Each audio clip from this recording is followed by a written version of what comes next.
Hello and welcome to the Tactical Podcast. I'm the host, Kurt Feigl. Currently I'm wearing a Galco gun leather holster, the concealment line.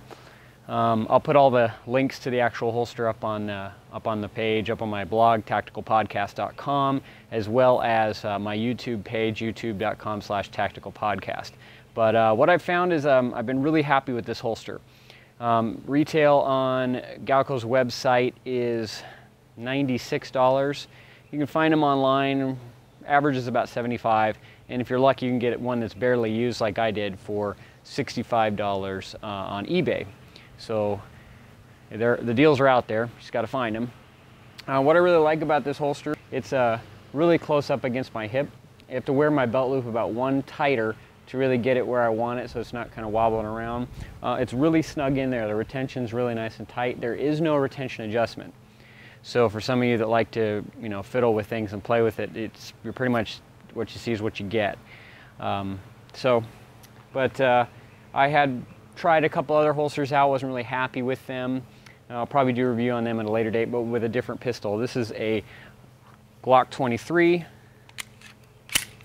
compact, and fits really nice and snug in there.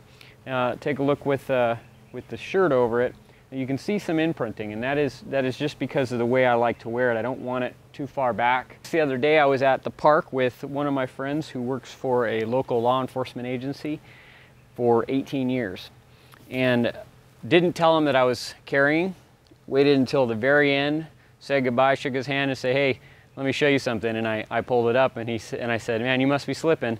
And he said, "Yeah, I must be slipping. I didn't even know you were carrying." So that's a plus when law enforcement doesn't know you're carrying.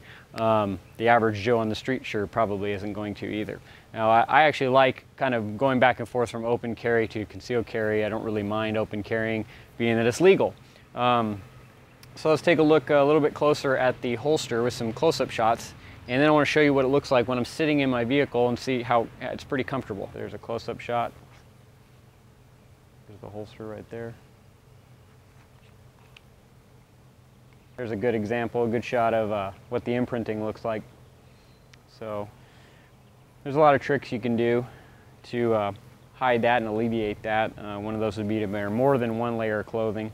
So wear this layer on, as well as another shirt around you. But you can look at the holster, it's really well made. It's pretty well hidden. You can see that it's right in here. There's a little bit of the top of the gun you can barely see, and so just depends on where you wear it.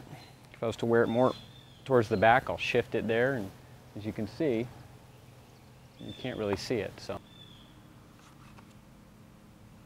as you can see, if somebody's looking at you in your car, talking to you in your car, you can't. If I push down my shirt, you can see where the gun is.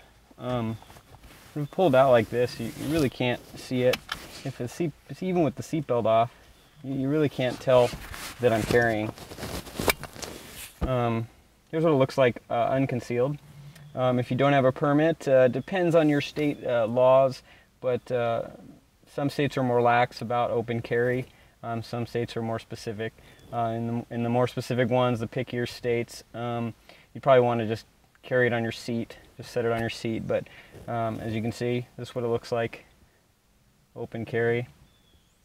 As far as comfort in the car, it just depends on the way you have your seat adjusted. I found that if I recline my seat just a little bit, I don't even notice it's there. When I'm in my actual car versus this SUV, I don't notice it at all. I don't have to do any of the seat adjustment. That's pretty much it. If you've got any questions or comments, I'd be happy to answer them.